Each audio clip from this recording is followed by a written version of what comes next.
You want to know one of the worst things to me whenever I play video games? One of the worst things to me whenever I just get in, I buy a $60 purchase. When I put my money at stake and I invest in a video game developer, I invest in the publisher, I invest in the game.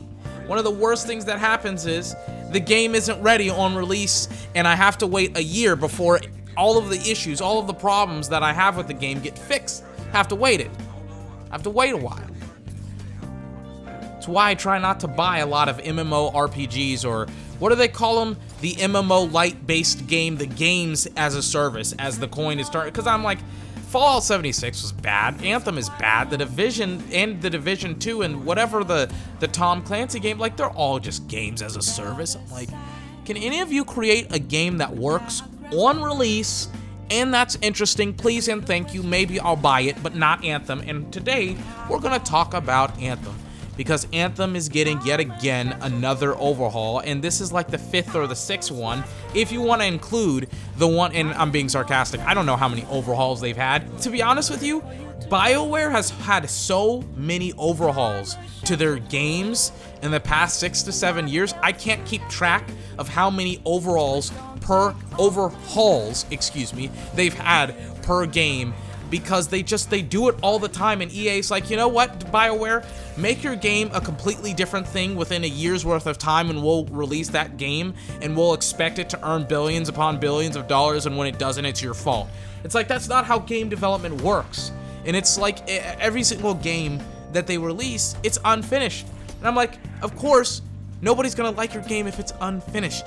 So why would you release an unfinished game? You shouldn't be surprised if a game has to have its development be pretty much rebooted about halfway through the development or a year's worth. I can't keep up with this crap.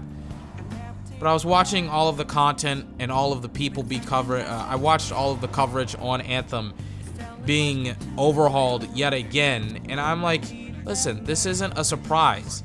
It's not a surprise that a video game like Apex Legends that had pretty much nothing to do with EA just gave Respawn money and they were like, just make a game, just make a battle royale, and Respawn was like, we'll take a year, we'll do a year's worth of development on the game, and battle royales are surprisingly easy to make, and they took they reused their assets like their guns and their gun models and some of the themes with Titanfall, and it was like, oh, okay, we can just make a map, and bada bing, bada boom, a year later, you're pretty much you still have a high player count, you still have an interesting map, and the gameplay has only gotten better since the release of the game, and people are still playing it and enjoying it. There's an excitement over, I think, Season 4. Point is that when, for some weird reason, EA backs off and they just let the developer make games, the game is actually pretty good. What a surprise! What a surprise when you don't say, you know what, this game, it's gotta make a frick ton of money. It's gotta make a frick ton. We gotta go back to the investors, man. Hey, BioWare. Hey, man, we gotta go to our investors.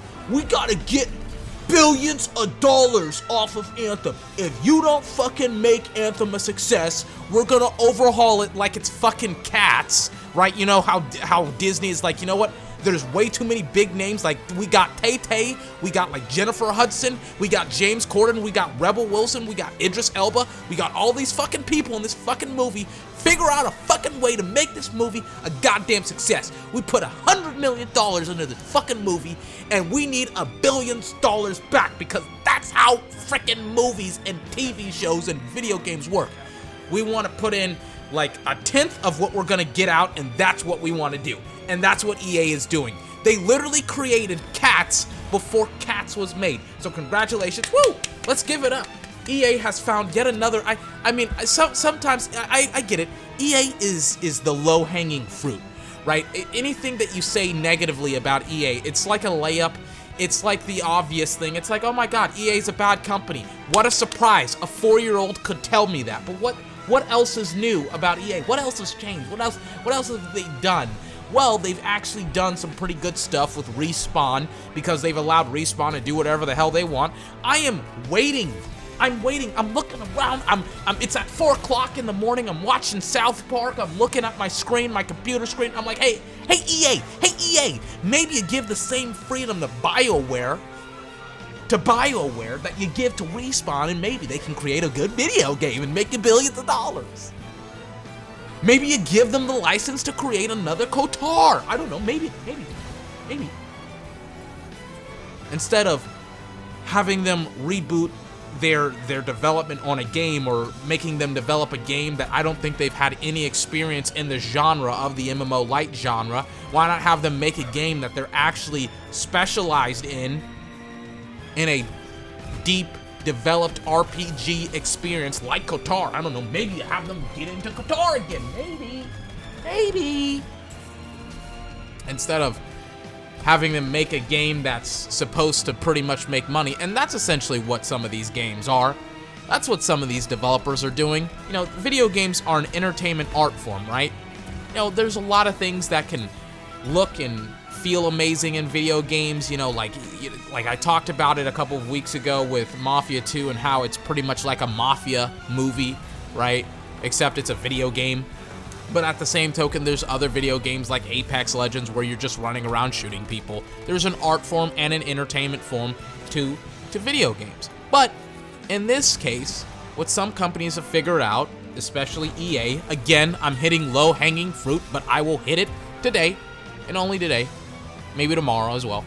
But some companies, they have deemed the industry, all right, we got to make billions of dollars, and the only way to make billions of dollars is by making a bunch of cheap, crappy shit, and you get Anthem, and a year later, the fucking game still doesn't fucking work, which is fucking obnoxious, because this is a company that has the most fucking money within the fucking industry. How the fuck do you have the most money, some of the highest paying investors, and you can't create a great game? Or excuse me, you create 1 or 2 great games by one developer in like 10 years. Oh, give it up! Give it up! Give it up for EA for being significantly below average when it comes to the quality of the products that they pump out. This has been 24. Remember to like, comment, favorite, and subscribe for more. It is 4 a.m. in the morning, and I am entirely exhausted. I've been editing videos all morning long. Will I stop editing videos? No. Will I go to sleep? No. Why will I do neither one of those things? Why will I not go to sleep or not stop editing videos? Because I'm on that grind. I don't sleep, I stretch. In the words of Conor McGregor, I'm here to get paid and here to get laid.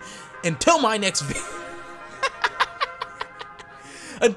video, I hope you have a fantastic day, and I will see you next time.